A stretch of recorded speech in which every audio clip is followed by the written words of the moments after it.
25 रुपए में 25 रुपए में एडीजे मिलते हैं। और वो तो 125 का चला थी तो सुप्रीम कोर्ट के जज हो जाते। यही मस्ती होनी चाहिए। लेकिन मेरी माँ का 25 रुपए भी 125 है और हम दुआ करते हैं कि हमारे एडीजे साहब सुप्रीम कोर्ट के जज बने। ऐसी हमारी दुआ। क्या बात है, आदमी को मुस्कुराते रहना चाहिए। नहीं, चमचागिरी भी करनी चाहिए। इसे चमचागिरी कहते हैं मेरे भाई, इससे लिफाफा बढ़ता है। और कभी कभी जब जमानत अटकती है तो इस भाई की कलम से अपनी जमानत हो जाती है। कोई भी आदमी कभी भी आसाराम हो सकता है, ऐसे चुटकुले से उसको जमानत में आराम हो सकता है। वास्तव में चिंतन का विषय रहा।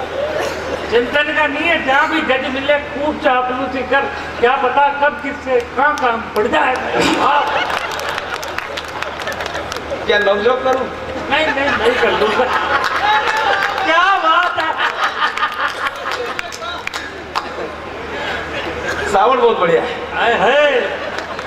साउंड अच्छा था, लेकिन देश का साउंड खराब पड़ा हुआ, क्योंकि पतन हो गया संस्कृति का। कविता की पंक्तियां सुना रहा हूँ। स्वागत है। पतन हो गया संस्कृति का, जब से गीत बजने लगे इलोए, तो सूर कबीर मीरा के दोहे फूट फूट कर रोए। क्या बात है। और अनिल जी क्यों रोए, इसका मात्र कारण बस इतना है, क्योंकि चमक उठी सन 97 में, फिर तलवार पुरानी थी। वाह। 1857 में झांसी की रानी की तलवार चमकी, अब 1997 में रानी मुखर्जी की सलवार चमकी। तलवार और सलवार में अंतर इतना है कि पतन हो गया संस्कृति का, संस्कार बिगड़ गए हमारे। बता रहे थे दादा, आजकल संस्कार हमारे बिगड़ते जा रहे हैं आदरणीय, और संस्कार को बिगड़ने का मात्र कारण बस इतना है कि फिल्म इंडस्ट्रीज वाले, इन्होंने ऐसे से गाने, ऐसी ऐसी फिल्में बनाई। अरे पुराने जमाने में फिल्म ऐसी होती थी जिसको देखकर संदेश मिलता था साहब, जिसे देखकर चिंतन मिलता था। फिल्में तो फिल्में हैं, आदरणीय गाने भी ऐसे हुआ करते थे, ऐसे चिंतन वाले गाने हुआ करते थे। बहारो फूल बरसा वो मेरा महबूब आया है, एक डाल पर तोता बोले एक डाल पर मैना। लेकिन आजकल तो पता नहीं चले एली साहब के किस जगह पर तोता और किस जगह पर मैना। पुराने जमाने में गीत हुआ करते थे साहब कि आज मेरे यार की शादी है, लगता है जैसे सारे संसार की शादी है। लेकिन आजकल के गाने, तुझे दुल्हा किसने बनाया पूछने की। क्या बात है। ये संस्कार है आज के हमारे। पुराने जमाने में मुकेश भाई गीत होते थे, लेकिन आजकल गीत गायब हो गए। गाजा आदमी वो जो तूने दूल्हा किसने बनाया भूतनी के, वो गाना दादा का लिखा हुआ है। एक बार जोरदार ताली बजाए। इस फिल्म में एक गीत लिखा था, दादा ने लिखा था। ऐसे गीत यही लिख सकते हैं। हाँ, ऐसे ही यही लिख सकते हैं। मुझे आज तक पता नहीं पड़ा ये किसने लिखा, ये तो सरदार यहाँ पता पड़ा था। और एक गाना और भी लिखा है इन्होंने। कौन सा? जोरा जोरी चने के खेत में।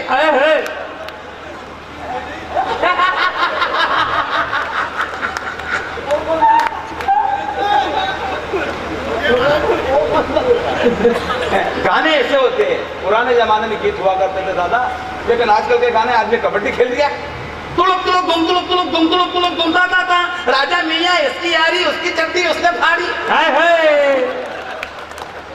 हो जाए तेरी बल्ले बल्ले, चड्डी फाड़ रहे हो के बल्ले बल्ले।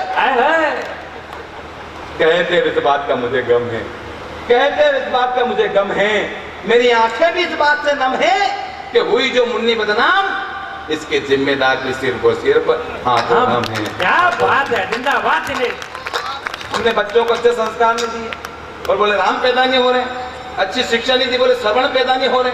अरे पुराने जमाने में गीत ऐसे हुआ करते थे दादा, पशु तक गा लेते थे। अभी तो मैं शिक्षा विभाग में टीचर हूँ, इससे पहले भैंस चराया करता था।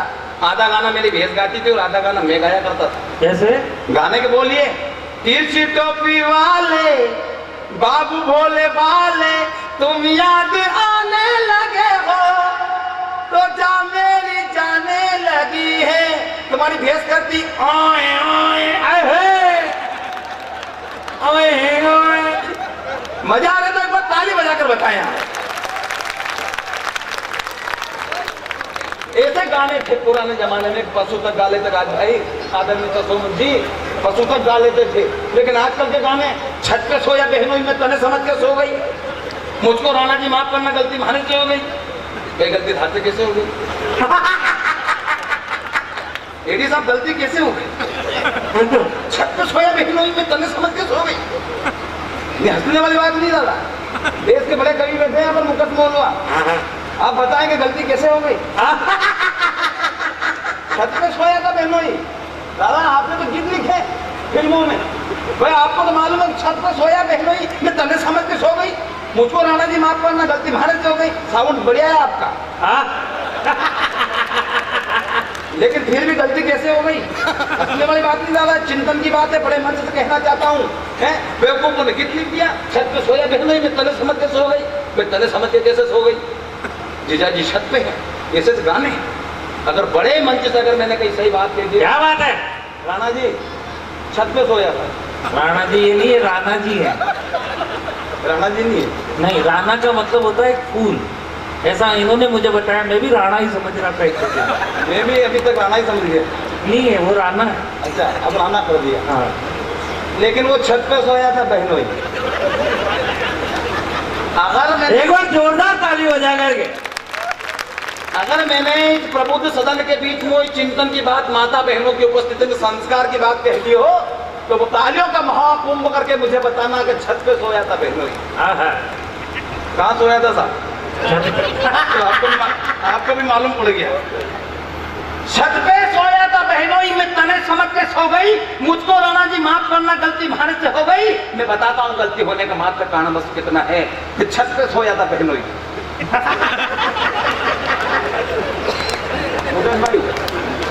छत पे सोया बहनोई में तने समझ के सो गई। मुझको राणा जी माफ करना, गलती भारत से हो गई। और जब आग लगाई संस्कारों को हाथों से तो रोने की जरूरत क्या थी? वाह, विश्व गुरु के नाम से जाने जाते थे साहब हिंदुस्तान। क्या बात कही दिनेश। गुरु कहते थे साहब, पूरा छत पे सोया बहनोई।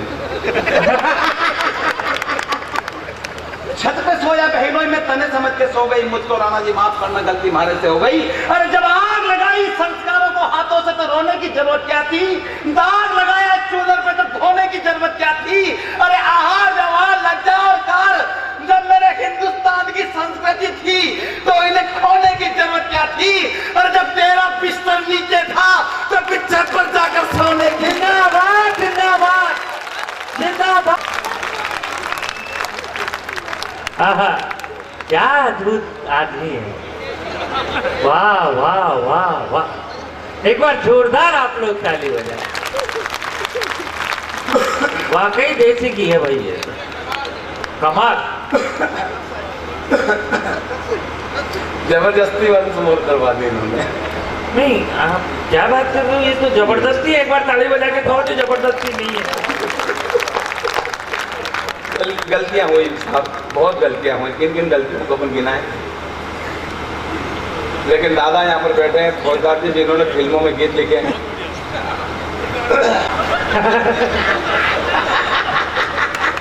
वो नजरे जो बदली तो नजारे हम वही आते हैं साहब। हम एक जाके भजन गाने के लिए चले गए। ओ मैया मोरी मैं नहीं माखन खायो, गाँव वाला के समझ में नहीं आया। मैंने राग रागने में सुना बोर भयो, बोर भयो गहियन के पाछे तूने मधो बन मुहे पठार। क्या बात है, जिंदाबाद। लेकिन गाँव वाला का समझ में नहीं आया। जैसे मैंने बोले बोर भयो तो डोकरी माँ देख के रोने लगी, दादी माँ देख के रोने लगी। हमारी नजर माँ साहब पे पड़ी, माँ साहब का समझ में आ गया बोर भयो। दादी माँ और ज्यादा रोए। रात में रोएंगे भोर भयो करते करते दादी माँ का रोते रोते सुबह उठ के दादी माँ का पास में गए। मन की दादी माँ, पूरे गांव में आप अकेले ऐसी महिला हो जो हमारे भजन को समझी, वरना गांव वाले तो मेरे भजन को कुछ भी नहीं समझे। तो दादी माँ कहने लगे कि नाना या कि आज बीमारी हमारा बकरा के थी, रात भर सवेरे मरी गए। पूछ ले, क्या बात। जो तुमको हो पसंद वही बात कहेंगे, और जो आप दिन को कहो रात को हम रात कहेंगे। आइए, आंखों के लिए अंजन, दांतों के लिए मंजन और अच्छे स्वास्थ्य के लिए मनोरंजन होना बहुत जरूरी है। हंसते रहना चाहिए, मुस्कुराते रहना चाहिए, वरना टेंशन कब, हर आदमी को टेंशन है। बता रहे थे भाई साहब राज भाई कि आदमी मुस्कुराता है कब तक, शादी के पहले जितना मुस्कुरा लिया, उसके बाद तो पत्नी की तरफ देखता है हंस गांधी जी के देखा थोड़े हंस लो, जीएसटी काट के उसमें भी जीएसटी कट जाती है। वो मेरे से पूछ लिया शादीशुदा औरत की क्या निशानी होती है। मन की शादीशुदा औरत की ये निशानी होती है कि उसके गले में मंगलसूत्र लटका होता है।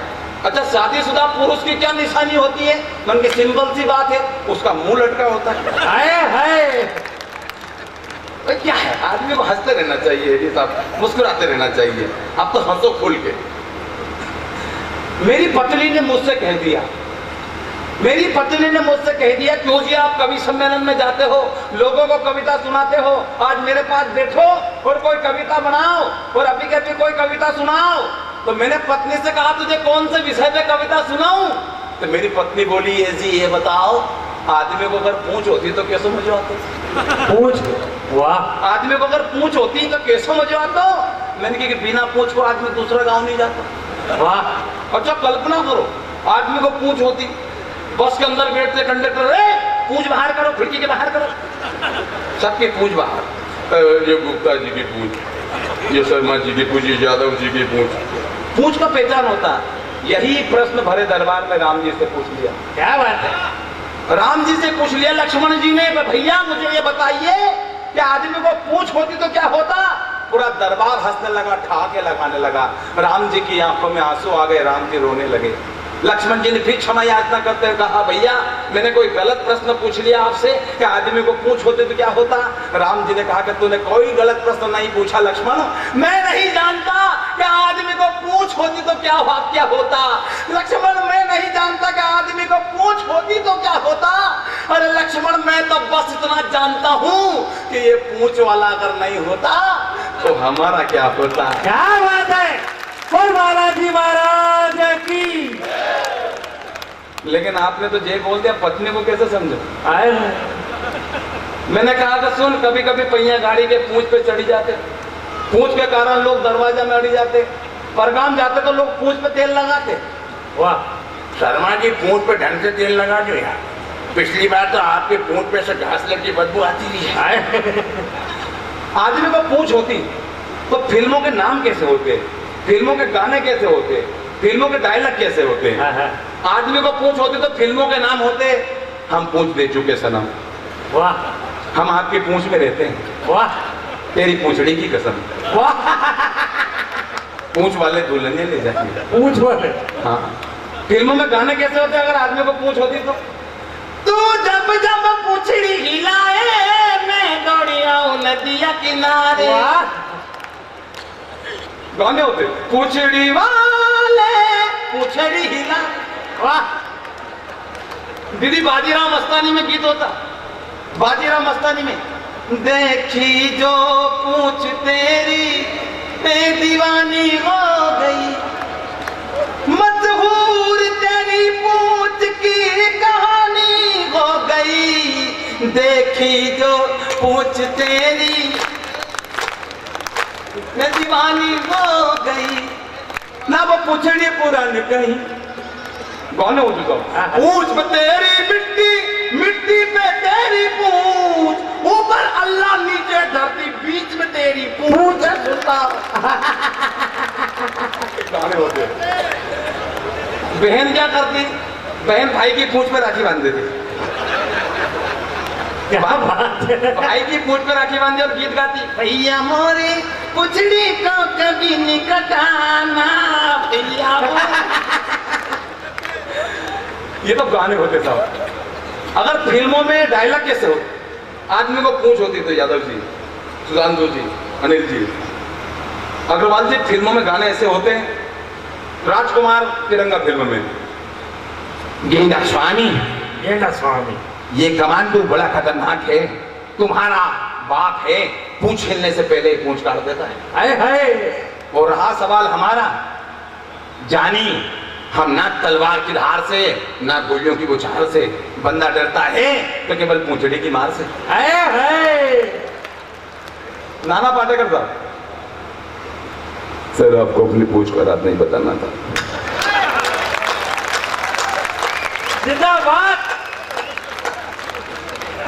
आपने अपनी पूछ का राज बताकर अपने आप को कमजोर कर लिया। दिमाग लगाना था।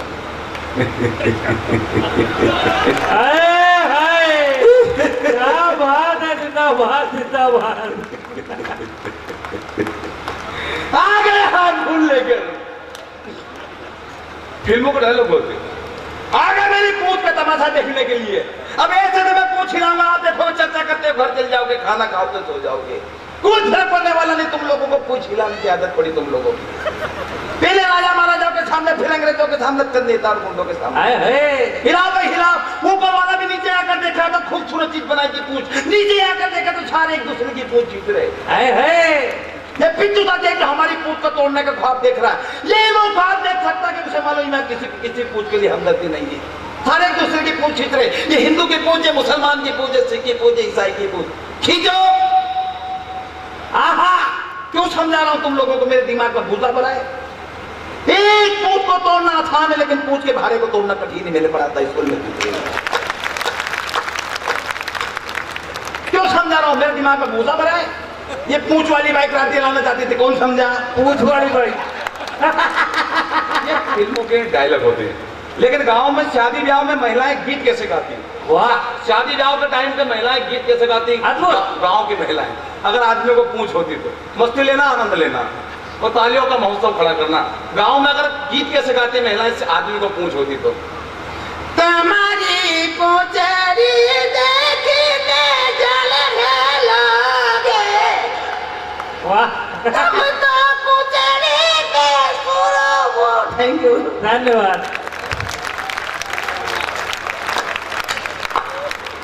अद्भुत। हंसते हंसते जो बात चिंतन की कह जाए उसका नाम कवि होता है। आइए, हास्य से मैं तुम्हें राष्ट्र प्रेम की ओर ले चलता हूँ। आइए, आपकी इस रात को और जवान करता हूँ, क्योंकि रहना तबस्सुम कहीं हदीस और आयत में मैंने पढ़ा है कि ईशा के बाद बेवजह नहीं जगना चाहिए। मेरे वो कविता हो जाती है मंच की, उसी कविता को गीता बनाने वाले कृष्ण को मैं आपके बीच आमंत्रित करता हूं, जिसका नाम होता है मुकेश मोलवा। एक बार जोरदार तालियों से आप स्वागत करें इंदौर की माटी से आए हुए इस अद्भुत युग पुरुष का, जिसे आने वाले समय में आप सब लोग बड़े मंचों पर, लाल किले पर देखेंगे। एक बार इस बच्चे को जोरदार तालियों से आप स्वागत दें। मैं आपको वचन देता हूं कि ये आपको नई ऊर्जा देकर जाएगा। मुकेश मोलवा।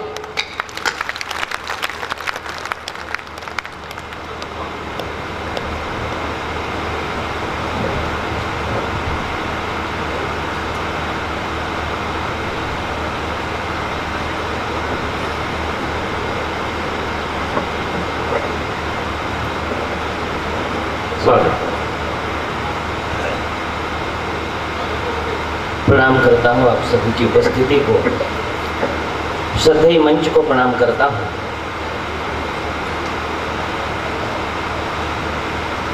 मैं उस वीर धरा पर कविता पढ़ने के लिए खड़ा हूँ, जिसने जब जब भी भारत माँ ने बेटे मांगे, बलिदान मांगे, इस राजस्थान की वीर भूमि ने सर्वाधिक बेटे भारत की सीमाओं को, भारत की सरहद को दिए हैं। आइए मित्रों, काव्य रथ पर आरूढ़ होकर राष्ट्रभक्ति का शंखनाद करें। जब जब भी देवीय शक्ति पर दानवीय दर्प का प्राबल्य होता है, तभी तब उस दर्प का दमन करने के लिए उस देवीय शक्ति के शुद्ध आंतरिक प्रेरणा से ही कभी मनु, कभी क्षुवाकु, कभी ययाति, कभी पुरर्वा, कभी रघु, कभी अज, कभी दशरथ, कभी राम, कभी युधिष्ठिर, कभी विक्रमादित्य, कभी भोज, कभी सांगा, कभी प्रताप, कभी शिवा, कभी भगत सिंह, कभी सुखदेव, कभी राजगुरु, कभी शेखर, कभी सुभाष, कभी रोशन, कभी लहरी, कभी बिस्मिल्लाह। प्रणाम करता हूँ साहब आपकी राष्ट्रभक्ति को। साहब, एक और दुर्दांत अत्याचारी बाबर का पौत्र वो मोहम्मद जलालुद्दीन अकबर, दूजी और हिंदुआ सूरज बप्पा रावल का वंशधर वो महाराणा प्रताप सिंह, वो हल्दी घाटी का भीषण युद्ध, वो चेतक की स्वामी भक्ति व छत्राणियों का जौहर, और इतिहास की किताब है फिर भी अकबर को महान कहकर पढ़ाई कराई जाए, अकबर को दी ग्रेट कहकर पढ़ाई जाए, और यदि बहरोड में देशभक्ति का महोत्सव कर रहे देशभक्तों को इस बात का आभास हो कि अकबर को महान बतलाना महाराणा प्रताप की हल्दी घाटी को कलंकित करना है, अकबर को महान बतलाना चेतक की स्वामी भक्ति पर प्रश्न चिन्ह खड़े करना है, और अकबर को महान बतलाना उन छत्राणियों के जोहर पर कालिख पोतना है। तो एक बार अपनी तालियों का अभिषेक महाराणा प्रताप के मस्तक पर कर दीजिए। जिंदाबाद। क्या थे महाराणा कुरुक्षेत्र की रणभूमि में, कुरुक्षेत्र की रणभूमि में जो पांचजन्य गुंजित हो जाता था, कुरुक्षेत्र की रणभूमि में जो पांचजन्य गुंजित हो जाता था, वैसी ही ध्वनि होती थी जब हल्दी घाटी में चेतक हिनाता था। नील वर्णी अश्व की हटा कायरता के कलंक धो जाती थी, जय मेवाड़ कहते ही राणा के भाले में भवानी प्रकट हो जाती थी। जिंदाबाद। जय मेवाड़ कहते ही, जय मेवाड़ कहते ही राणा के भाले में भवानी प्रकट हो जाती थी। और वो जेएनयू में, वो जवाहरलाल नेहरू विश्वविद्यालय में कुछ सिलसिले एकत्रित होते हैं और कहते हैं कि भारत तेरे टुकड़े होंगे इंशाअल्लाह इंशाअल्लाह, और घर घर से अफजल निकलेगा। क्यों निकलेगा? किसी के अब्बू का राज है क्या? वाह, किसी घर से वीर शिवा और किसी घर से महाराणा प्रताप नहीं निकलेंगे क्या? क्या पंक्तियां पढ़ना चाहता है। ये धरती महर्षि अगस्त की जो पी गए समंदर को, ये धरती महर्षि अगस्त की जो पी गए समंदर को, ये धरती पोरस की जो नतमस्तक कर दे सिकंदर को, ये धरती दाहिर सैन की जो कासिम के आघात को सीने पर झेला करते, ये धरती शकुंतला पुत्र की जो बालपन में सिंहों से खेला करते, ये धरती नहीं है किसी बाबर हुमायूं अकबर या किसी अफजल गुरु के बाप की, ये धरती तो है वीर शिवा और महाराणा प्रताप। जिंदाबाद। और ये धरती जहां संस्कारों की सरिता बहती है। ये कोटपुतली से आया एकदम।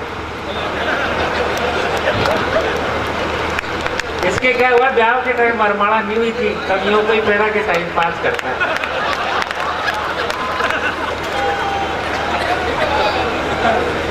भारत माता की। ये धरती जहाँ संस्कारों की सरिता बहती है, हाँ इसी धरा के कण कण में स्वयं वीरता रहती है। यहाँ झरोड़ा में भवानी माता की साधना सकल क्लेश हरा करती है। रहमी में मनसा माता की आराधना भक्तों के भंडार भरा करती है। वनखंडी मंदिर में शिव की पद पखारती है अष्ट सिद्धि, और भास्करानंद के आश्रम की है सारे ही जग में प्रसिद्धि। ये धरा जहाँ पर गणगौर महोत्सव के गीत गाए जाते हैं और हम सब मिलकर के बहरोड की जिलानी माता के चरणों में शीश झुकाएं। बोल जिलानी माता की। क्या बात है मुकेश। और साहब, उड़ी में आतंकवादी हमला हुआ, भारत माता के बेटे वीर गति को प्राप्त हो गए। एक शिकायत मुझे मृत्यु के देवता से है, आदि देव से है, महादेव से है।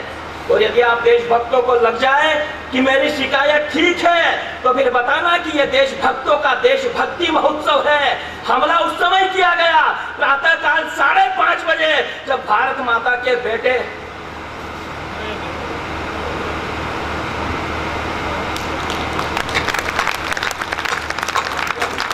जिंदाबाद मुकेश।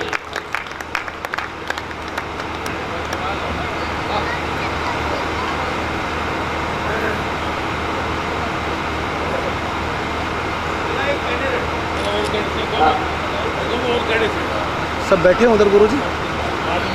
ठीक है गुरु। हमला उस समय किया गया प्रातःकाल 5:30 बजे, जब भारत माता के वे बेटे अपने कैंप में सोए हुए थे। प्रातःकाल 5:30 बजे तब एक शिकायत मृत्यु के देवता से करता हूँ, और यदि बहरौल के देशभक्तों को लग जाए कि मेरी शिकायत ठीक है तो फिर बताना कि ये देशभक्तों का देशभक्ति महोत्सव है। यूं लगा कि अश्वत्थामा ने पांचाली के पुत्रों पर घात किया। वाह! यूं लगा कि अश्वत्थामा ने पांचाली के पुत्रों पर घात किया। यूं लगा अभिमन्यु पर कौरवों ने मिलकर के आघात किया हमला, जबकि भारत माता के बेटे सोए थे। इस घटना पर स्वयं काल भैरव भी फूट फूट कर रोए थे। ए मृत्यु के देवता, यदि एक सैनिक को भी जगा देते तो जैसे मोहम्मद की क्या औकात, पूरे पाकिस्तान में आग लगा देते। जिंदाबाद, जिंदाबाद।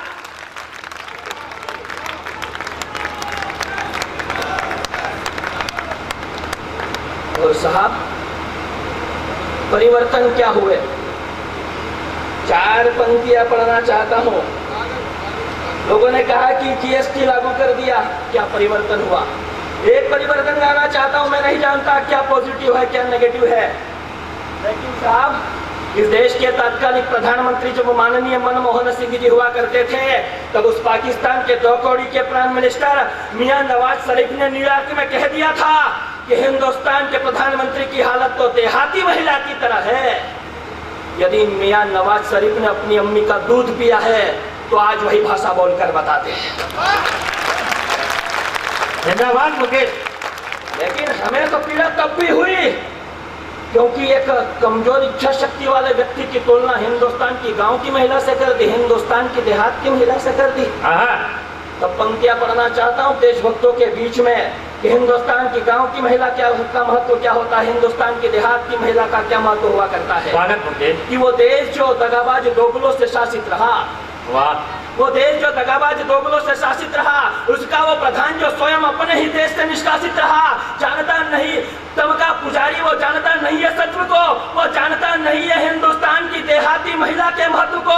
अरे वनवासी सबरी के द्वार पर स्वयं मर्यादा पुरुषोत्तम आते हैं और गोकुल की यशोदा का माखन खाकर कान्हा जगत गुरु बन जाते हैं। वो भूल गया बंगा की विद्यावती के बेटे भगत सिंह ने असेंबली में बम फोड़ दिया था और भावरा की चक्रानी के बेटे शेखर ने फिरंगियों को जवाब मुंह तोड़ दिया था।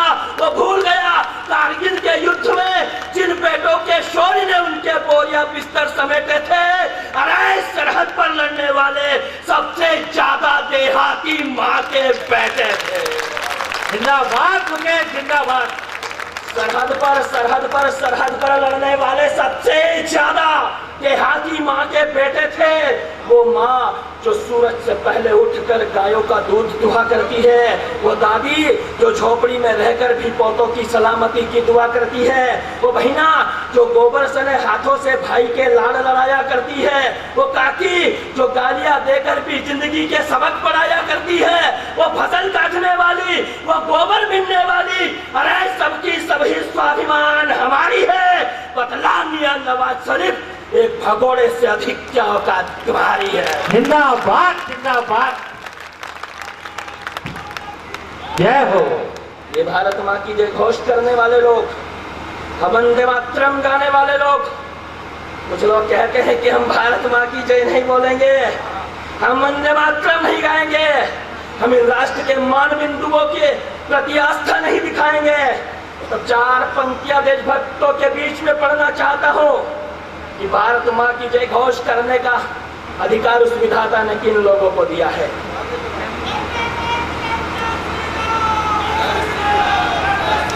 जय हो। 7 सुरों को मिलाकर एक लय बोले। वाह, क्या हुआ अग्रवाली? 7 सुरों को मिलाकर एक लय बोले। अब बीच में खड़े होते तो ऐसा लगता है कि अचानक से नरेश अग्रवाल योगी जी के सामने आ गया। क्या नई टिप्पणी है, अब तो बीजेपी में आ गया था वो। 7 सुरों को मिलाकर एक लय बोले। तुलजा भवानी के सिंह की भांति होकर निर्भय बोले, जिसकी रगों में हो अपने पिता का खून, केवल वही भारत माता की जय बोले। भारत माता की आसमान में लहरा कर मुट्ठियां बीच करके भारत माता की, भारत माता की, भारत माता की, वंदे वंदे, जय श्री राम। अहर्निश लगन लगी थी उसे यशोदा नंदन के मिलाप की। वाह, I am not against anybody, हम किसी के खिलाफ नहीं है। अहर्निश लगन लगी थी उसे यशोदा नंदन के मिलाप की। मुगलानी ताज एक बेटी थी, वो मुसलमान बाप की। मुगलिया सल्तनत का दौर, वो भी क्या एक जमाना था। तुलसी बाबा का मित्र वो अब्दुल रहीम खान खाना था। सैयद गुलाम नबी रसलीन की रचनाओं में गंगा का आवेग था। श्री कृष्ण के चरणों का अनुरागी बुंदेलखंड का वो काले बेग था। सरमद ने कहा इस्लाम से तौबा कह दो जाकर हुक्मरानों से। नजीर बनारसी ने लिखा कि उर्दू की परवरिश हुई है हिंदू घरानों से। बाबा फरीद के पदों को गुरु ग्रंथ साहिब में स्थान दिया। मीर मियाँ के हाथों स्वर्ण मंदिर की नींव रखवा करके मान दिया। श्री कृष्ण भक्ति की धारा रस खान ने बहाई है। शिरडी के साईं ने कहा यह मस्जिद नहीं, यह तो द्वारिका माई है। देशभक्तों की जिह्वा पर अशफाकुल्ला और अब्दुल हमीद के नाम रहते हैं। 125 करोड़ हिंदुस्तानियों के जहन में डॉक्टर एपीजे अब्दुल कलाम रहते हैं। जिंदाबाद जिंदाबाद, क्या बात कही मुझे, कमाल। दो पंक्तियां पढ़ना चाहता हूं। भीम मीम के चक्कर छोड़ो, सत्य सनातन हो। वाह, भीम मीम के चक्कर छोड़ो। साथ हमने देखा है वो मंजर, इस देश को जातिवाद में बांटने की कोशिश की गई। इस देश का अतीत गौरवशाली अतीत यह कहता है कि इस देश में कभी जातिवाद था ही नहीं। वर्ण व्यवस्था थी, कर्म के आधार पर थी। दो पंक्तियां पढ़ना चाहता हूं देशभक्तों के बीच में। 2 अप्रैल को जो इस देश में घटित हुआ, किसकी आत्मा रोई? स्नेह प्रेम नहीं, लावा लेकर देश चलाने निकले थे। अरे भीमराव के बेटे भीम का ही देश चलाने निकले थे। क्या बात है, जिंदाबाद। पंक्तियां पढ़ना चाहता हूं कि भीम मीम के चक्कर छोड़ो, सत्य सनातन हो। जितनी यह धरती उतने ही तुम पर पुरातन हो। राजपुत्र त्रय कर्म से ज्ञानी ब्राह्मण हो गए। मुनि पुलस्त के पौत्र कर्म से राक्षस रावण हो गए। अरे क्या मर्यादा पुरुषोत्तम सबरी के झूठे बैल खाते हैं। धृतराष्ट्र के घर भोजन शूद्र तुपकार बनाते हैं। मातंग ऋषि ने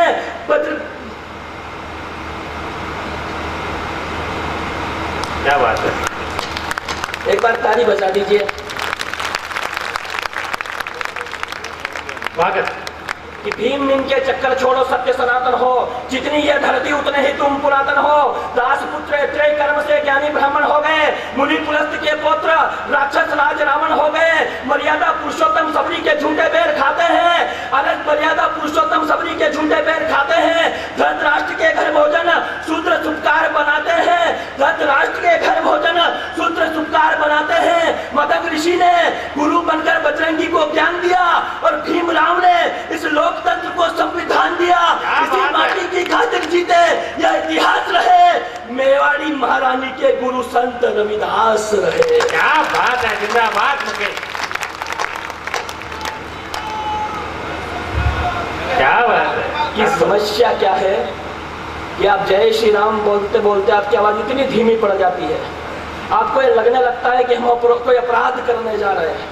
क्या बात है। ये 70 साल की राजनीति ने हमें इतना कायर बना दिया, तब कहीं जाकर ये घटनाएं घटित होगी। स्वागत। सिंघनी की कोख से जन्मा वो सिंह था। साहब, शोले फिल्म में एक डायलॉग है कि जब 50-50 कोस दूर कोई बच्चा रोता है तो माँ कहती है बेटा चुप हो जा, गब्बर आ जाएगा। भारतीय इतिहास की एक सच्ची घटना, जब भारत माता का एक लाडला बेटा अपने अश्वों पर सवार होकर के अफगानिस्तान की ओर जाता था, तो अफगानी पठानों की बीवियां अपने बच्चों को पल्लू में छुपाकर वो डायलॉग बोला करती थी। क्या नाम था वो शूरवीर योद्धा का? पंक्तियां पढ़ना चाहता। स्वागत, बिल्कुल नया। आपका सिर सूना नहीं रहना चाहिए, एक बार जोरदार ताली बजाए।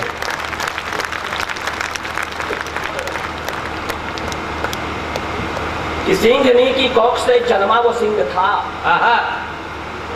पात्र चरित्र कविता पढ़ना चाहता हूँ। कुछ पंक्तियां, मेरे नौजवान मित्र यहाँ आए, मेरे पिता तुल्य लोग इस सदन में बैठे हैं, प्रणाम करता हूँ। हिंदी कविता पढ़ना चाहता हूँ। ये काव्य का गौरवशाली मंच है जो लायन क्लब ने यहाँ पर सजाया है कि सिंघनी की कोख से जन्मा वो सिंह था, सिंह क्या कहूँ वो स्वयं नरसिंह था।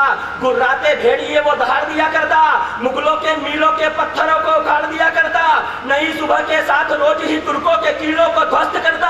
आर्यावर्त में भगवान लहराएंगे, महाराजा रंजीत सिंह को आश्वस्त करता। रोती बिलखती भारती के लिए आशा का प्रभात हो जाता, उसकी हुंकारों से वेरियों की बीवियों का गर्भपात हो जाता। अरे कश्मीर में लहराया भगवा, ऐसा उसका जलवा था। भारत माँ के वीर बेटे का नाम हरि सिंह नलवा था। जिंदाबाद, बिल्कुल नया चरित्र। अब पूरा सदन एक बार ऐसी तालियां दे दे कि मैं अगले चरित्र की ओर आगे बढ़ूं।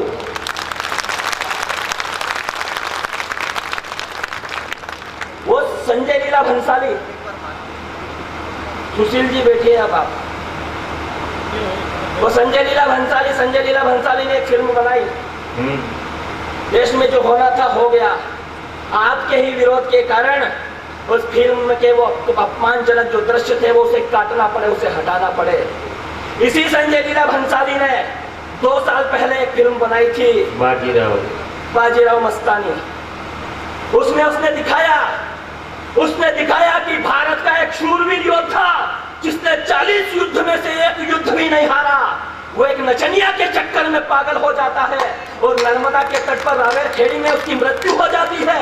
उसे विक्षिप्त करके दिखाया गया। क्या सत्य था उस शूरवीर योद्धा का, मैं आप देशभक्तों के बीच पढ़ना चाहता हूं। क्या बात कि एक अद्वितीय अजय योद्धा इस धरा का, एक अद्वितीय अजय योद्धा इस धरा का, क्या बात? एक अजय योद्धा इस पूरी धरा का, अनाद नाद वो शौर्य की महापरंपरा का। वो दक्षिण से उत्तर की ओर बढ़ता ही गया, वह मुगलों की छाती पर चढ़ता ही गया। मथुरा बनारस सोमनाथ की हल पीड़ा, अश्वारोही बाजीराव करता रहा युद्ध कीड़ा। मालवा में मुगलों से मुक्ति के नायक हुए, बुंदेलखंड में जा छत्रसाल के सहायक हुए। दक्कन में जाकर निजाम के दम्भ को चूर कर दिया, दिल्ली के बादशाह को बेगम के बुर्के में घुसने पर मजबूर कर दिया। हिंदू योद्धा 40 लड़ाई एक भी हारा नहीं, मस्तानी को तो घर में रखा पर इस्लाम को कभी स्वीकारा नहीं। क्या बात है, जिंदाबाद, अद्भुत। आइए साहब, एक अंतिम कविता पढ़ देता हूँ। स्वागत। लायंस क्लब के लोग हैं, सुधांशु जी, चलो आज मैं वो पढ़ने का साहस करता हूँ जो मैंने राजस्थान में नहीं पढ़ा। क्या बात है। मैं वो पढ़ देता हूँ जो जेएनयू में जो घटना घटी थी, उस पर लोकतंत्र के उस मंदिर में, उस संसद भवन में बहस चल रही थी। तो मेरे मध्य प्रदेश का एक सांसद खड़े होकर कहता है कि देशद्रोह का नारा लगा देने से देशद्रोह नहीं हो जाता। हमने भी कहा श्रीमंत, तुम्हारे तो खानदान का रिकॉर्ड है, झांसी की रानी की हत्या करवाने के बाद भी तुम देशद्रोही नहीं कहलाते हो। आप झांसी की रानी की वो कविता सुभद्रा कुमारी चौहान ने लिखी, खूब लड़ी मर्दानी वो तो झांसी वाली रानी थी।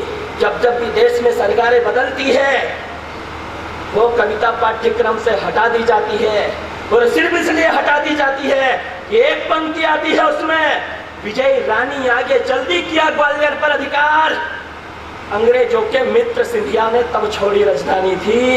ये गद्दार राजे रजवाड़े जिन्होंने क्रांतिकारियों के साथ गद्दारियां की, नाइंसाफियां की, उनकी हत्याएं करवाई, उनको आजाद हिंदुस्तान में मंत्री, मुख्यमंत्री, केंद्रीय मंत्री और न्यायपालिका सदस्य बनाया गया। तब 4 पंक्तियां देशभक्तों के बीच में पढ़ना चाहता हूँ।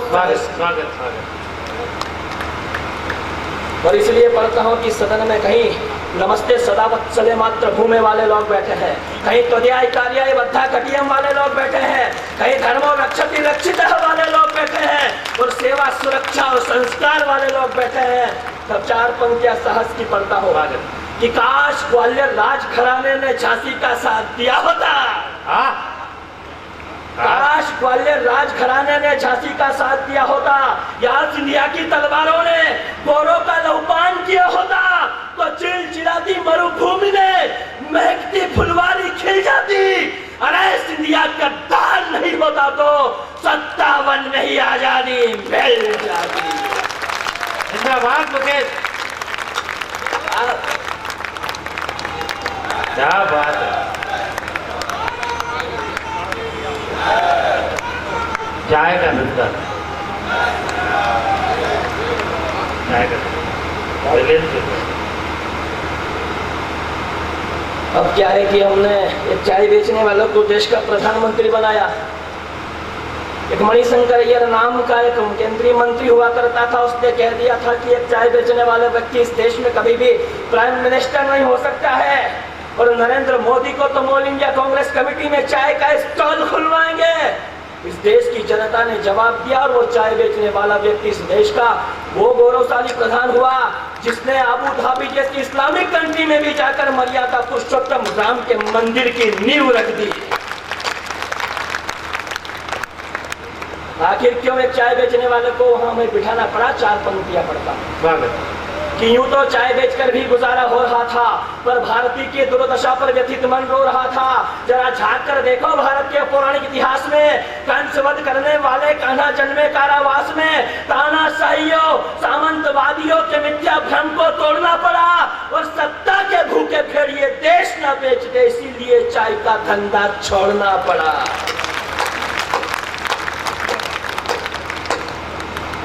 लेकिन साहब, सैनिकों के गालों पर चाटे अंतर मन में विस्फोट करे। हाय हाय, 4 पंक्तियां पढ़ना चाहता हूँ। प्रश्न कि सैनिकों के गालों पर चाटे अंतर मन में विस्फोट करे, पत्थरबाजों को माफी देशभक्ति पर चोट करे। क्या मजबूरी है मोदी जी जो भोरी भेड़ियों को बोटी डाल रहे हो? अरे शेरों के आंगन में क्यों तुम कुत्तों को पाल रहे हो? क्या बात है, जिंदाबाद। तो वो मदारी तुम बंदर ऐसे तुम्हें नचा रही है, वो मदारी तुम बंदर ऐसे तुम्हें नचा रही है। जिहादी खून भरा नस नस में अपने आकाओं को जचा रही है। पंडित बेघर होते वो रोहिंग्या को बसा रही है। मुफ्ती जहरीली नागिन है, सपोलों से भारत माँ को डसा रही है। हाय हाय, जिंदाबाद मुकेश। 2008 में मुंबई में एक आतंकवादी हमला हुआ। वो हत्यारा कसाब, उस हत्यारे कसाब को फांसी हो गई। उस हत्यारे कसाब को तो देश और दुनिया का जन जन जानता है, लेकिन उस हत्यारे कसाब को जिंदा पकड़ने के लिए महाराष्ट्र पुलिस के कांस्टेबल तुकाराम ओमले अपने प्राण लुटा देते हैं। उस तुकाराम ओमले को यह देश नहीं जानता। उस तुकाराम ओमले के सम्मान में पंक्तियां पढ़ना चाहता हूँ कि हत्यारा कसाब अपनी कार में बैठकर कार की खिड़की के बाहर AK-47 की नाल को निकालकर दंदनाते हुए गोलियां चलाता हुआ आ रहा था। वो गिरगांव चौपाटी तक पहुंचा, उसने देखा सामने पुलिस खड़ी है। कसाब ने अपनी कार को पलटाया, लेकिन उसी क्षण तुकाराम ओमले ने अपने प्राणों की परवाह किए बिना उस दंदनाती हुई AK-47 के बैरल को सामने से जाकर पकड़ लिया। साहब, आजाद हिंदुस्तान के भगत सिंह का नाम ही तुकाराम ओमले हुआ करता है। भैया अब आप थोड़ी देर उधर ही रहना।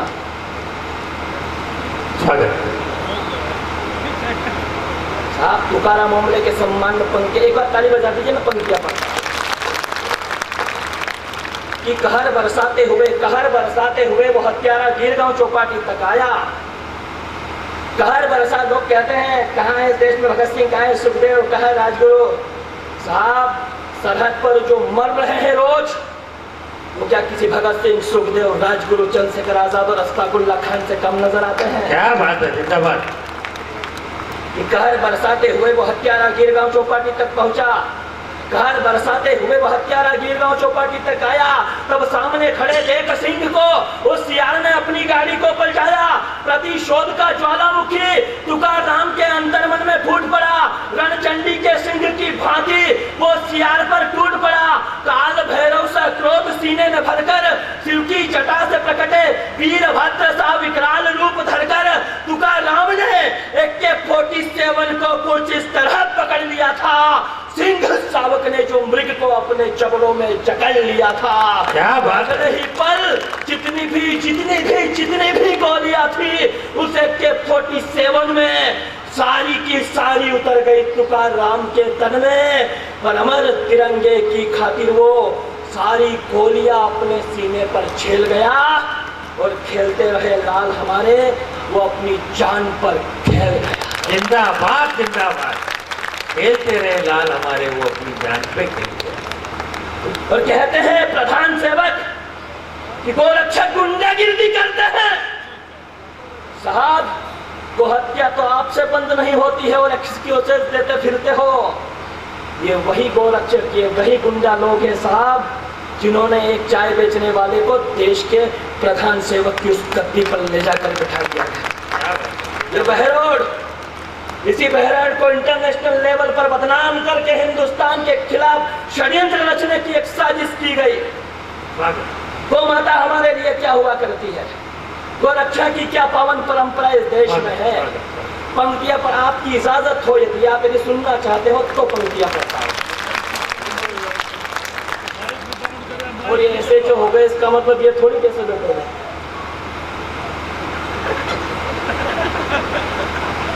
सामने डीजे साहब बैठे हैं साहब।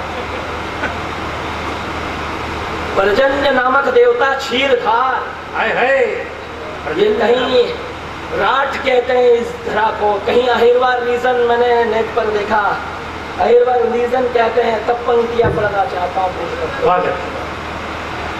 कि पर्जन्य नामक देवता क्षीरधार कर्ण प्रदेश में अश्विनी कुमार थनों में लहराते चारों समुद्र, पृष्ठ भाग में एकादश महारुद्र, ललाट में महागौरी माँ पार्वती, नासिका में कार्तिकेय देवों के सेनापति, मुख में वैदिक ऋचाओं की श्वास, जिह्वा पर साक्षात माँ शारदे का वास, जिसके सिंगों में सर्जक पालन करता, मुख मंडल में वृषभ ध्वज संभरता, धर्म अर्थ काम मोक्ष जिस माँ के चरणों में, इंद्र धनुष की आभा जिसके वर्णों में, समुद्र मंथन से कपिला काम धेनु का प्रादुर्भाव हुआ। इस सृष्टि में मां शब्द का गो माता से आविर्भाव हुआ। सूर्य वंश के प्रतापी रघुकुल में धेनु रक्षक राम मिले। 9 लाख गायें थी नंद के घर में तो पुत्र रूप में घनश्याम मिले। धन्यवाद।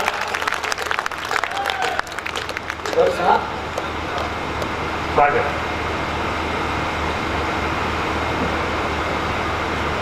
पाणिनि के व्याकरण पर वृत्तिकार रचने वाले कात्यायन तुम्हारी जय। वाह। पाणिनि के व्याकरण पर वृत्तिकार रचने वाले कात्यायन तुम्हारी जय। काम सूत्र में संयम के सूत्र देने वाले वात्यायन तुम्हारी जय। और माँ हिंदी की सेवा में ये महायज्ञ जो कर डाला, बहरोड के लायंस क्लब के लायन तुम्हारी जय। क्या बात है, वाह वाह वाह वाह।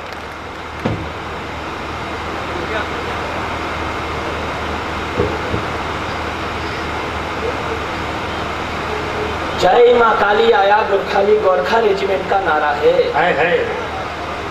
साहब 13 अगस्त को जयपुर में तिरंगा यात्रा थी। कर्नल राज्यवर्धन राठौड़ ने वो तिरंगा यात्रा आयोजित की। उसमें मुझे कमल दादा ने संचालन किया। आप देखिएगा 14 अगस्त का समाचार पत्र दैनिक भास्कर का आयोजन है। सैल्यूट करता हूँ देशभक्ति के आयोजन में अपनी सहभागिता करने वाले ऐसे समाचार पत्र को। लेकिन जब मैंने कविता पढ़ी और जब नीचे से तिरंगा था में नौजवानों ने हर हर महादेव और जय जय श्री राम के जय घोष किए, तो नेक्स्ट डे एक समाचार पत्र ने लिखा कि यह कैसी तिरंगा यात्रा जिसमें लगे सांप्रदायिक नारे। साहब, जब इस देश में राम के देश में राम जय श्री राम के जय घोष को सांप्रदायिक नारा करार दे दिया जाए, तब 4-6 पंक्तियां पढ़ना चाहता हूँ साहब की। इस शायद उस पत्रकार को यह पता नहीं था कि इंडियन आर्मी क्या होती है, इंडियन आर्मी के नारे क्या हुआ करते हैं। आपका साहस, आपका उत्साह इसलिए मानता हूँ कि कविता मनोरंजन के अतिरिक्त चिंतन का एक सरोवर हुआ करती है। और आप सभी ने अब तक जो प्यार जो दुलार दिया है उसे सैल्यूट करता हूँ, उसे प्रणाम करता हूँ। पंक्तियां पढ़ता हूँ। जय माँ काली आया गुरखाली गोरखा रेजिमेंट का नारा है। जय माँ काली आया गुरखाली गोरखा रेजिमेंट का नारा है। कालिका माता की जय कहकर कुमायूं रेजिमेंट ने हुक्कारा है। जिनकी पदचापों से वेरी दल में व्याप्त भय होता है, जाट रेजिमेंट की जिह्वा पर बजरंग बली की जय होता है। जिनके सामने दुश्मनों का हो जाता है बुरा हाल, श्री रेजिमेंट कहा करती, जो बोले सो निहाल सत्य श्री अकाल, सीने में राणा सा शौर्य, भुजाओं में भद्र काली रहा करती है। राजा रामचंद्र की जय यह राजपूत रेजिमेंट कहा करती है। क्या बात है, जिंदाबाद। राजा रामचंद्र की जय यह राजपूत रेजिमेंट कहा करती है। पैरासूट रेजिमेंट सर्वदा विजय का नारा है। भारत माता की जय कहकर महर रेजिमेंट ने हुंकारा है। डोंगरा रेजिमेंट की जिह्वा पर जय मां ज्वाला है। तुम डोकलाम की बात करते हो, अमर तिरंगा अब सारी दुनिया में फहराने वाला है। जिंदाबाद जिंदाबाद।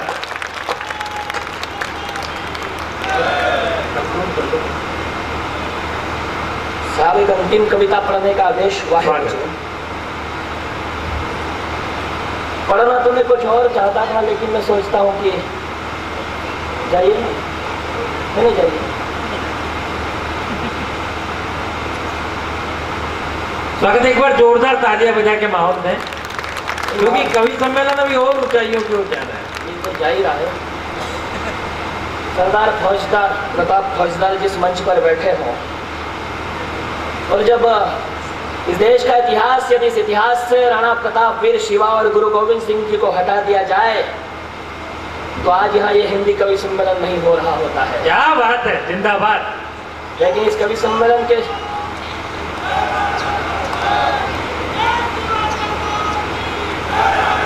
क्या बात है। थोड़ा जोर से यदि कहना ही है तो फिर पूरा सदन कहे एक बार, लगाए नारा एक बार जोर से। जय राणा प्रताप की, जय राणा प्रताप की जय। जय श्री राम, जय श्री राम। हाँ साहब, निसंदेह जय श्री राम, जय जय श्री राम। लेकिन इस देश में वो अकबरुद्दीन ओवैसी कहता है कि हम लोग मरते हैं, यानी वो लोग मरते हैं तो 2.5 गज जमीन लेकर जाते हैं, और हमारे लिए कहता है कि तुम जला दिए जाते हो और राख बनकर फिजाओं में भटकते फिरते हो। तब कई पंक्तियां पढ़ना चाहता हूँ सनातन धर्म का प्रतिनिधित्व करते हुए, कि देश में गुट्ठी भर लोग ये कहते, हमें आपत्ति नहीं है भारत माता की जय बोले नहीं बोले, लेकिन आपके समर्थन में जब हजारों लोगों की भीड़ खड़ी हो जाती है, हमें 70 साल तक ये पता नहीं होता है कि अलीगढ़ मुस्लिम यूनिवर्सिटी में जिन्ना की तस्वीर पड़ी हुई है। सड़ी सी बात है, इस पर कोई बड़ी घटना नहीं घटनी चाहिए। बात इतनी सी है, जिन्ना की तस्वीर हर हाल में हटनी चाहिए।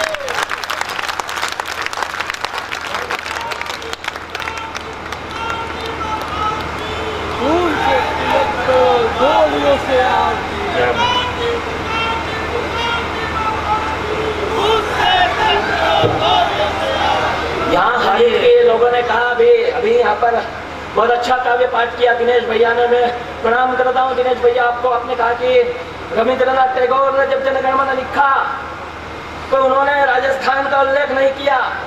फिर आखिरी में जो पंक्ति है ना कि जय है जय है जय है, वो राजस्थानी है। क्या बात है।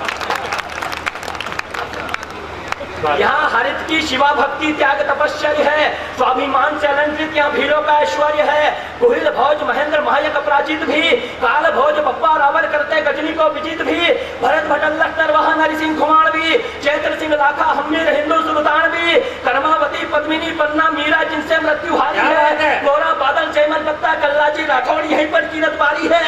प्रताप के पौरुष से उन्नत ललाट यहाँ, हल्दी घाटी कहती झालामान का बलिदान विराट यहाँ, तक की हिनहिनाहट इस धरा का स्वाभिमान कहती है, मंदिरों पर लहराती हुई भगवा पताका जय जय राजस्थान कहती है। जिंदाबाद जिंदाबाद।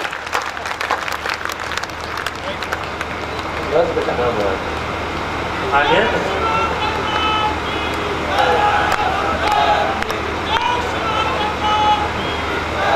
वो मूर्ख जो समझ ही नहीं पाया, अस्फाकुल्लाह और अब्दुल अग्रवाल भैया, आप कुछ कहना चाहते हैं क्या?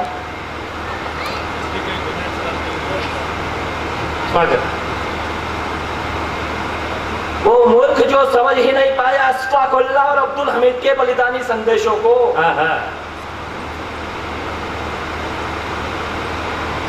वो मूर्ख जो समझ ही नहीं पाया वो मूर्ख जो समझ ही नहीं पाया अशफाकुल्लाह और अब्दुल हमीद के बलिदानी संदेशों को, वो भला क्या समझ पाएगा सनातन धर्म के उपदेशों को। हिरण्यकश्यप ने नहीं स्वीकारा क्षीर सागर के स्वामी की सत्ता को, और महिषासुर ने भी नहीं माना माँ दुर्गेश्वरी की महत्ता को। दादी जी ने हड्डियों का दान दिया, महादेव ने कालकुट विष को बचा लिया था। अरे बात थी विश्वास की तो चलती होलिका की गोद से भी प्रहलाद को बचा लिया था। क्या बात है। स्वधर्मे निधनम श्रेयः गीता का सार है। और वो शकीबुर रहमान साहब संसद भवन में खड़े होकर ये कहते हैं कि मैं वंदे मातरम नहीं गा सकता क्योंकि मेरा मजहब मुझे इस बात की इजाजत नहीं देता। और हमें क्यों गर्व होता है हमारे धर्म पर? हमारा धर्म राष्ट्र भारतवर्ष, इसका संदेश देने वाले पंक्तियां पढ़ना चाहता हूँ साहब। स्वधर्मे निधनम श्रेयः गीता का सार है, और जन्मभूमि स्वर्ग से भी महान ये रामायण के संस्कार हैं। जटायु जैसे पक्षी राष्ट्र धर्म के लिए त्रिलोकपति रावण से भिड़ जाया करते हैं, और अभिमन्यु जैसे बालक भी चक्रव्यूह में आगे बढ़ जाया करते हैं। सो बाण जन्मते हैं बिस्मिल, इस धरा पर मन मिटने को उस दुष्ट ने कह दिया कि हम राख बनकर फिजाओं में खो जाते हैं। वो मूर्ख नहीं जानता कि हम पंच महाभूतों में विलीन हो जाते हैं। एडीजे साहब बैठे, सुप्रीम कोर्ट इस देश में राम के जन्म के प्रमाण मांगती है। राम के जन्म के प्रमाण मांगे जा रहे हैं इस देश में साहब।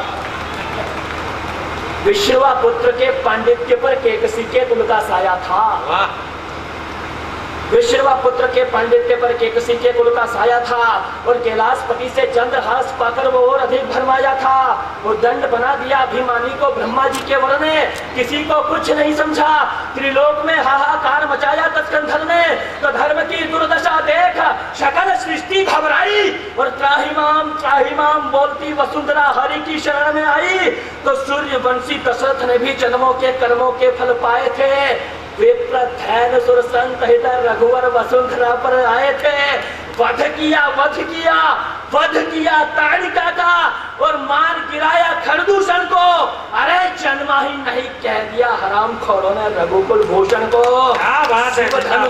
जनक नंदिनी का वर्ण किया, मुनिवेश बना लंकापति ने जगत जननी का हरण किया। तो एक राम भक्त ने बजा दिया सनातन धर्म का डंका। जय जय श्री राम बोलकर भस्म कर दी सौदे की। क्या बात है जिंदाबाद। अंतिम पंक्तियां पढ़ देना चाहता हूँ, और इसलिए पढ़ता हूँ। मैं मैनेजमेंट इंस्टीट्यूशन में प्रोफेसर हूँ, मल्टीनेशनल कंपनी एसेंचर में मेरा प्लेसमेंट हुआ, लेकिन मैंने वो जॉब छोड़ दी बिकॉज ऑफ पोएट्री। क्या बात है। मैं कविता के लिए वो नौकरी छोड़ दी, इसलिए छोड़ी कि सुबह 8 बजे से लेकर रात 8 बजे तक विदेशी कंपनी की गुलामी करना मेरे स्वाभिमान को ठीक नहीं लगता था। कहीं किताब पढ़ रहा था, मैंने पढ़ा है बहुत स्वामी विवेकानंद, और शिकागो में दमकता हुआ वो चेहरा मेरा आदर्श हो गया। और मैं जब coat blazer tie jeans everything सब पहनते थे साहब, लेकिन जब से उसको अपना आइडियल माना है, लगा कि इससे अच्छी वेशभूषा भारतीयता को परिभाषित करने के लिए कोई और हो ही नहीं सकती। लोग कहते हैं, मेरे जब मैं यहाँ खड़ा था तो अग्रवाल भैया एक बहुत अच्छा संचालन कर रहे थे। इन्होंने कहा कि ये स्वयं विवेकानंद दिख रहे हैं। मैंने कहा नहीं, Vivekananda such a personality can not be described in words. Even thousands of great thinkers of the world combined together cannot be closer to his wisdom। क्या बात है, जिंदाबाद। पंक्तियां पढ़ना चाहता हूँ। कविता का विषय है मैं हिंदू हूँ, लेकिन मेरी इस कविता में इस हिंदुस्तान की परिधि में, भारतवर्ष की परिधि में रहने वाला हर व्यक्ति किसी भी मजहब का हो सकता है, वो हिंदू है। क्या बात। इस दृष्टिकोण से लिखी गई, उस सनातन दृष्टिकोण से लिखी गई वो कविता पढ़ना चाहता हूँ। लोगों ने कहा कि यू आर कम्युनल।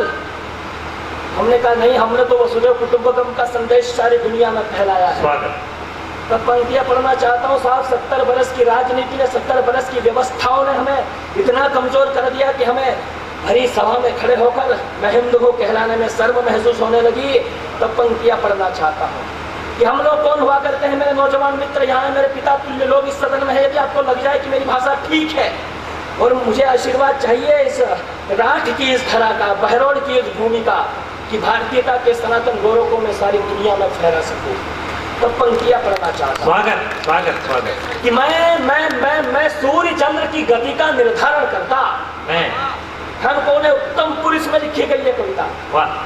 कि मैं सूर्य चंद्र की गति का निर्धारण करता, कभी भौरेंदु कभी सुदर्शन चक्र धारण करता, विष्णु भार्या धरा पर धर्म का संस्थापक हूँ, अपने वैदिक विचारों से मैं सर्वव्यापक हूँ, मैं वांछा कल्प द्रुम सारी विद्याओं का ज्ञाता, मैं शरणागत वत्सल, मैं भाग्य विधाता, मैं वामन, मैं विराट, मैं अदम्य साहस का सिंधु हूँ, मैं दशरथ नंदन मर्यादा पुरुषोत्तम, मुझे गर्व है मैं हिंदू हूँ।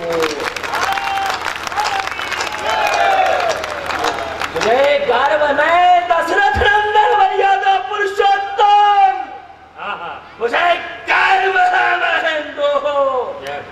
साहब आप किसी भी अल्बर्ट आइंस्टाइन को पढ़ना, किसी भी सर आइजैक न्यूटन को पढ़ लेना, किसी भी एरिस्टोटल को पढ़ लेना, किसी भी सुकरात को पढ़ लेना, दुनिया के सारे वैज्ञानिक और दार्शनिक मेरे देश के इतिहास के एक प्रश्न के सामने आकर नतमस्तक हो जाया करते हैं। मैं आप सभी के गुरुजनों को समर्पित करते हुए इतिहास का वो पृष्ठ गाना चाहता हूँ, और मेरा वो पृष्ठ सरदार प्रताप फौजदार को समर्पित करता हूँ। स्वागत स्वागत स्वागत। मैं कश्यप पंगिरा गौतम वशिष्ठ विश्वामित्र हूँ। वाह। मैं कश्यप अंगिरा गौतम वशिष्ठ विश्वामित्र हूँ।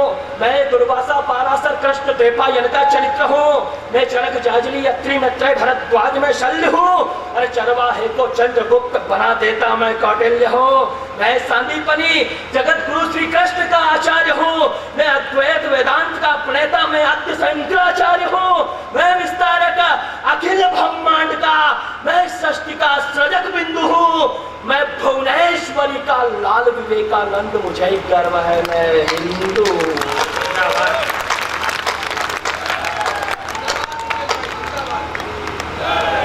अंतिम 6 पंक्तियां पढ़ता हूँ, पूरे सदन का आशीष चाहता हूँ कि मैं देवासुर संग्राम में देवताओं की सेना का नायक हूँ। रोज उठते पाकिस्तान पाकिस्तान साहब, जो परिणाम आपने उत्तर प्रदेश में दिए, वैसे 2-4 प्रदेशों में वो ढंग से दे दिए तो हो सकता है कि पाकिस्तान का चीफ मिनिस्टर भी हम किसी योगी आदित्यनाथ को बना दे। क्या बात है। अंतिम पंक्तियां पढ़ता हूँ, आशीष चाहता हूँ। मैं देवासुर संग्राम में देवताओं की सेना का नायक हूँ। हमारा आइडियल कौन? वो हकला शाहरुख खान, वो टकला सलमान खान, वो आमिर खान, जिसकी बीवी को सहिष्णु नजर आता है, इंटॉलरेंस नजर आता है।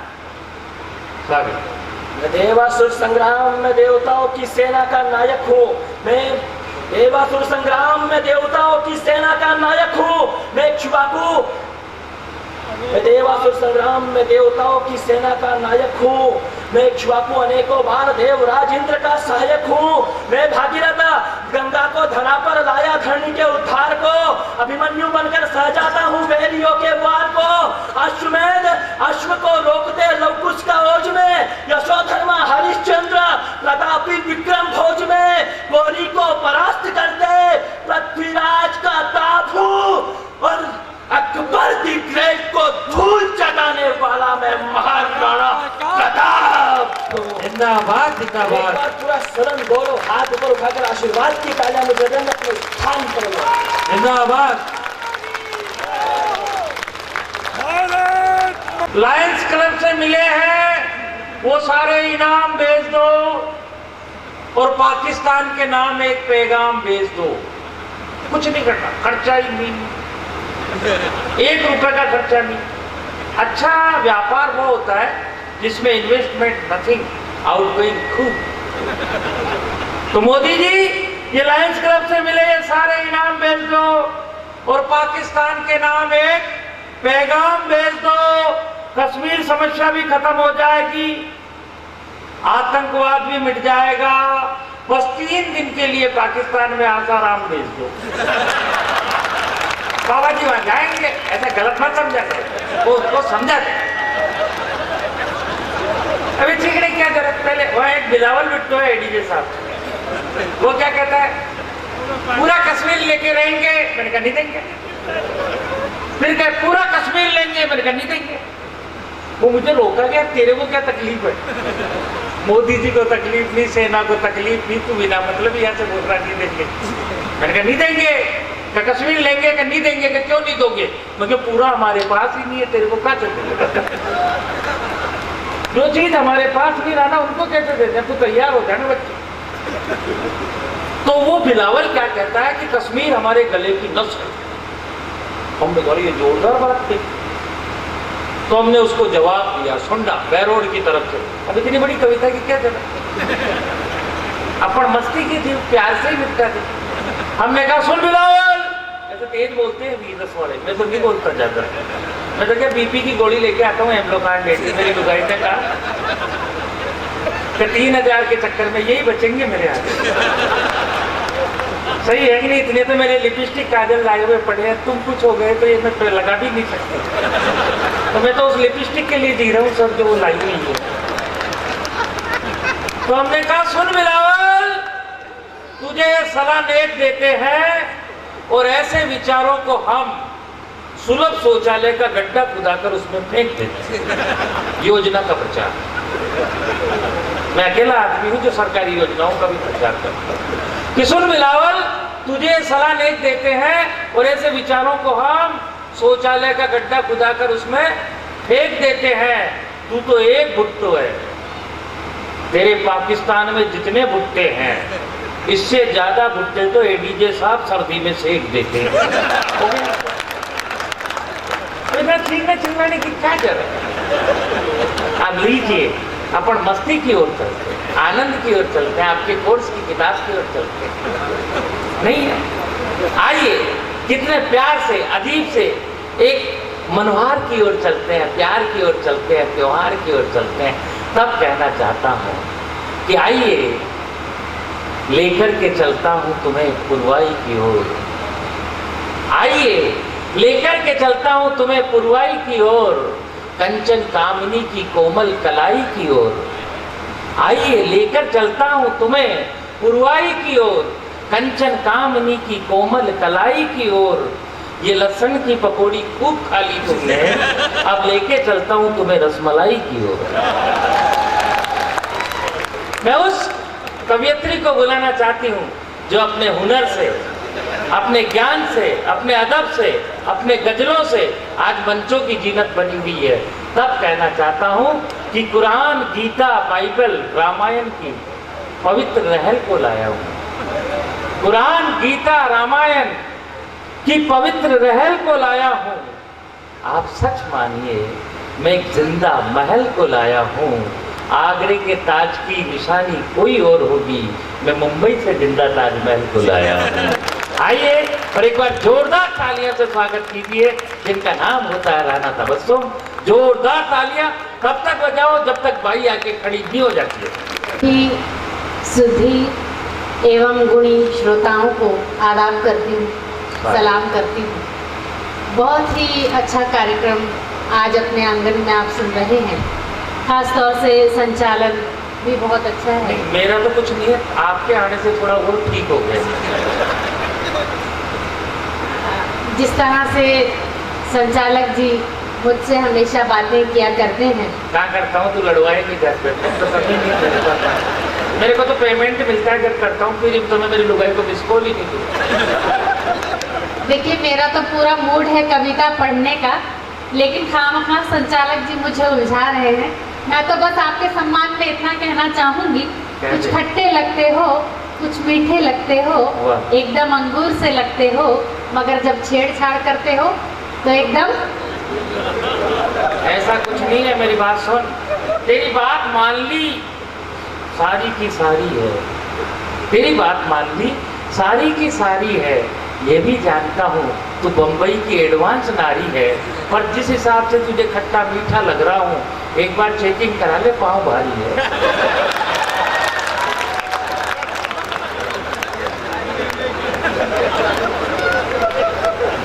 ताली बजाओ, बढ़िया लगाओ तो यार, इतना ताजा माल देता हूँ।